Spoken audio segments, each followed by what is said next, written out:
A circular disk of radius r is removed from a bigger circular disk of radius 2r such that a circumference of the disk coincide. The center of mass of the new disk is alpha r. From the center of bigger disk, the value of alpha is. जो अगर आप question कर चुके हैं तो answer देख लो. It is 1/3. Question क्या है? A circular disc of radius r, ये रिमूव करी गई है कहाँ से? From a bigger circular disc of radius 2r. Diagram बना लेते हैं इतने पार्ट के लिए.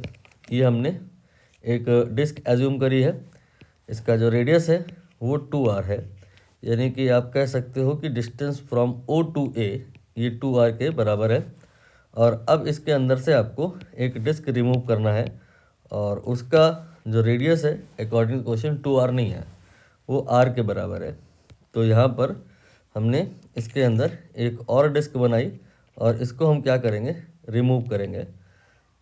इसका रेडियस आप देख लो. इसका रेडियस ये होगा, यहाँ पर अगर हम पॉइंट C मान लें तो C से A तक ये आपका r के बराबर है, और जो O से C तक है ये भी r के बराबर है, और जो पूरा OA है ये आपका 2r बिगर वाले की रेडियस के बराबर है.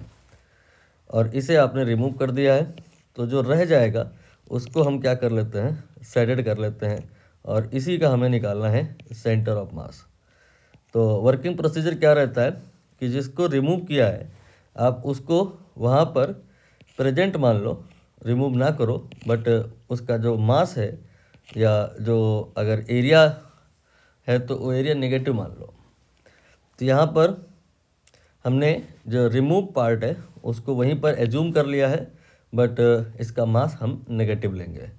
सेंटर ऑफ मास की शिफ्टिंग बतानी है, तो हमें यहाँ पर सबसे पहले ओरिजिन रेफरेंस डिसाइड करना होगा.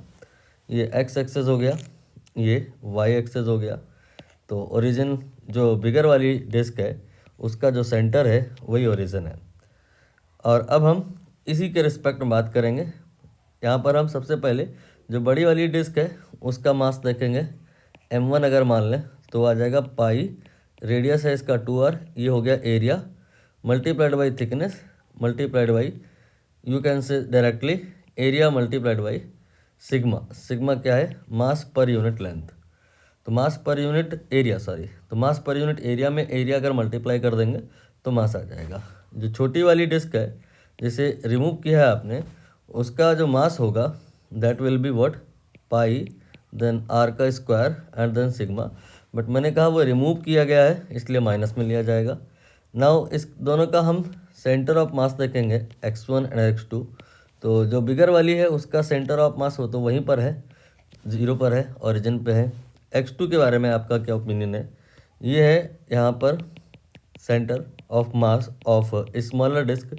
ये O से R के बराबर की दूरी पे है, तो आप यहाँ पर x2r ले लेंगे. और अब फार्मूला लगाएंगे. XCM of this system will be m1 x1 then plus m2 x2 and divided by m1 plus m2. और अब वैल्यू पुट करी जाएगी. तो m1 ये तो सिग्मा, देन इंटू 4 पाई r स्क्वायर हो जाएगा, देन x1 ये 0 हो जाएगा. फिर इसके बाद m2 ये हो जाएगा sigma into pi r square, फिर x2 ये हो जाएगा r divided by m1 minus m2 यानी सिग्मा इंटू 4 पाई r स्क्वायर, देन माइनस, अभी यहाँ प्लस ही लिख लो. और अब m2 आप लेंगे, उसको आप ब्रैकेट में करिए और माइनस लगा लीजिए लाइक दिस. सिग्मा पूरे से कॉमन ले लो, वो कैंसिल हो जाएगा. ये सिग्मा कॉमन ले करके कैंसिल किया गया है, और ये तो आपका 0 ही हो जाना है. सिर्फ इस पर फोकस करिए. ये आपका सिग्मा कॉमन हो गया है. एक काम करो, पाई r स्क्वायर भी कॉमन लेके कैंसिल कर लो. तो यहाँ से ओनली 4 का फैक्टर आएगा, और ये माइनस आएगा और ये r आएगा. तो ये आएगा 4, यहाँ पे कहाँ आएगा? ये गलती से लिख गया है, यहाँ पर 4 नहीं है, ये इंटू है.